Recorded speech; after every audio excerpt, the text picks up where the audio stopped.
tarde, seja bem-vindo ao canal Ano da Figueira. Não esqueça de se inscrever, já vai deixando o like, compartilhe, divulgue o canal. Então vamos lá para as notícias que nos interessam. Sinédrio se encontra com o representante das 10 tribos perdidas, lança esforços para devolvê-los a Israel. Em seu esforço para estabelecer uma organização das 70 nações, o Sinédrio lançou um grupo étnico que representa o candidato mais provável a ser os verdadeiros descendentes das tribos de Israel que foram levadas em cativeiro no século 8 a.C. Lembrando que o Conselho de 70 Nações, o Brasil faz parte. Os judeus de hoje são descendentes das tribos de Judá e Benjamim. Os Kohanim, casta sacerdotal, e os levitas, que serviam no templo, não receberam uma porção de terra em Israel, mas as suas identidades são preservadas pela tradição de família. Lembrando que a tribo de Levi e essa casta sacerdotal, que na verdade também são levitas, é identificada pelo exame de DNA lá em Israel. Então, se você acha que você é da tribo de Levi, é só fazer o exame de DNA. A Bíblia registra que quando o rei assírio Tiglat-Pileser III e mais tarde Sargão II invadiram Israel, 10 tribos foram capturadas de Gileade e Samaria, respectivamente, e reassentadas em Halá e Gozã, no rio Cabu, na região do Aram Naharaim. É interessante, só uma observação. Se você for ler a Bíblia, você vê que a tribo de Benjamim era para ter sido extinta pelo pecado lá que eles cometeram, aí as outras tribos quiseram se vingar e ela quase foi destruída. E Deus tem uma visão assim que a gente não cabe na nossa cabeça. Os pensamentos de Deus não cabem no nosso entendimento. Quando Deus levanta o primeiro rei, é justamente da tribo de Benjamim, que foi julgada pelas outras tribos e quase deixou de existir. E agora a gente vê que é a tribo que predomina lá em Israel e que é identificada. Ou seja, a única tribo que deveria não ser identificada seria a tribo de Benjamim. A única tribo que deveria talvez não existir seria a tribo de Benjamim.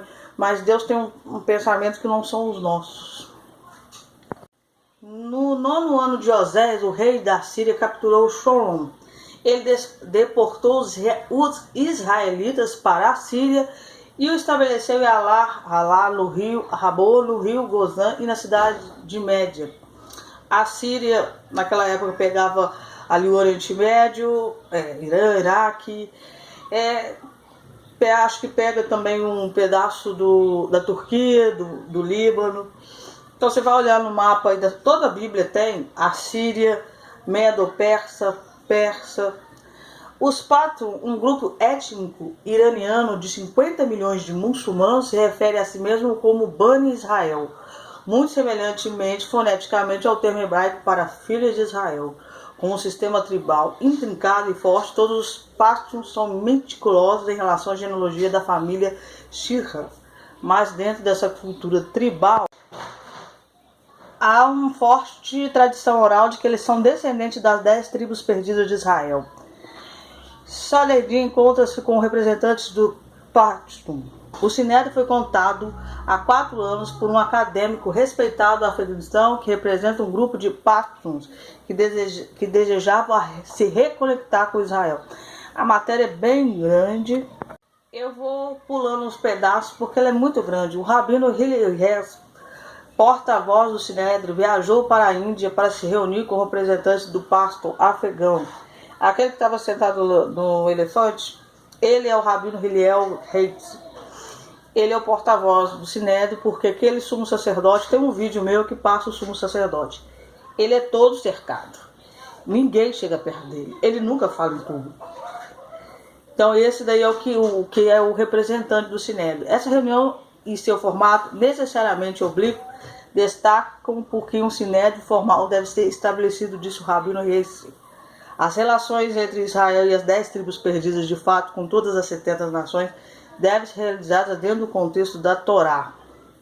Quando você vai ler a matéria, que é bem grande, 2 métodos são para o estabelecimento do Messias Israel. que a profecia tem que acontecer, que as 12 tribos de Israel, essas 10 tribos voltem para Israel e o terceiro templo. Boa parte dessas tribos já voltaram, só que eles consideram que ainda não foi todas. E essas 70 nações são essas descendências desses 70. E o Brasil, para quem não sabe, eles fala-se quem vive ali no mundo judaico, que nós, brasileiros, somos da descendência da tribo de Naftali e de Zebulon.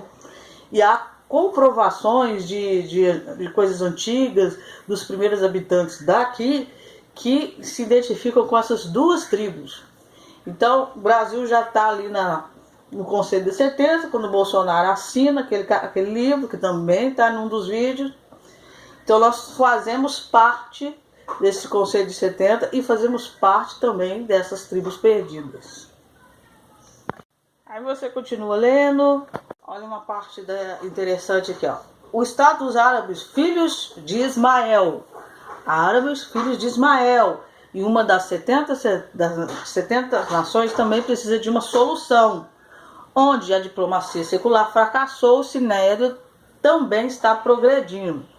Durante essa sua reunião com o Rabino West, o representante do Pacto assinou a carta da qual concordou com o Pacto em se juntar às outras nações para ajudar Israel a promover o terceiro templo. Falei que tem a ver. As organizações das 70 nações reunirá todas as nações sob a crença comum na santidade da Bíblia e na santidade de toda a humanidade. Representa uma aliança universal de fraternidade e paz baseada na Bíblia que todas as principais religiões compartilham. Aí você segue lendo. A matéria é bem grande, está no Break Israel News. Além disso, o retorno de todas as tribos é profecia relacionada à redenção final.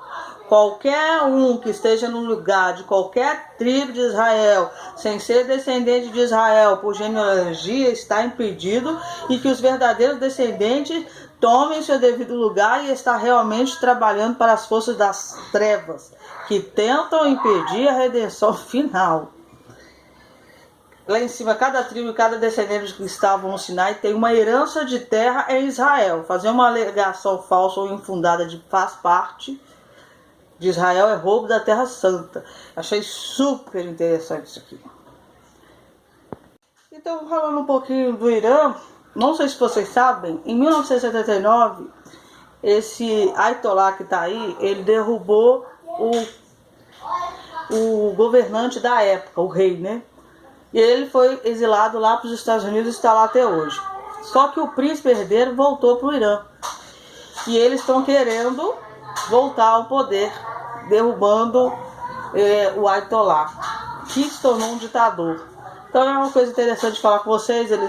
Esse príncipe herdeiro do Irã, ele falou que está no timesofisrael.com, se você quiser ver lá.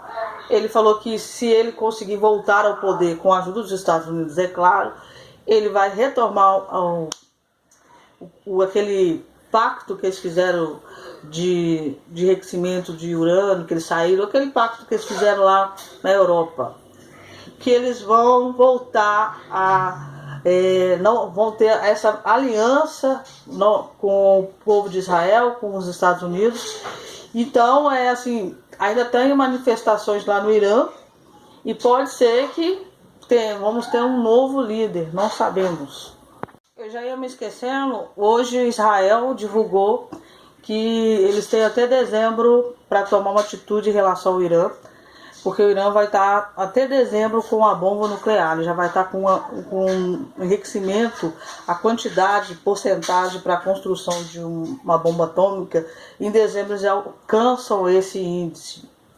Então eles têm uma urgência esse ano de resolver a questão com o Irã. Outra coisa que a gente vai falar é do Kushner. O Kushner vai estar na reunião agora de Davos, ou seja, todos os representantes dos países no mundo, né, geralmente são os presidentes ou vice que vão.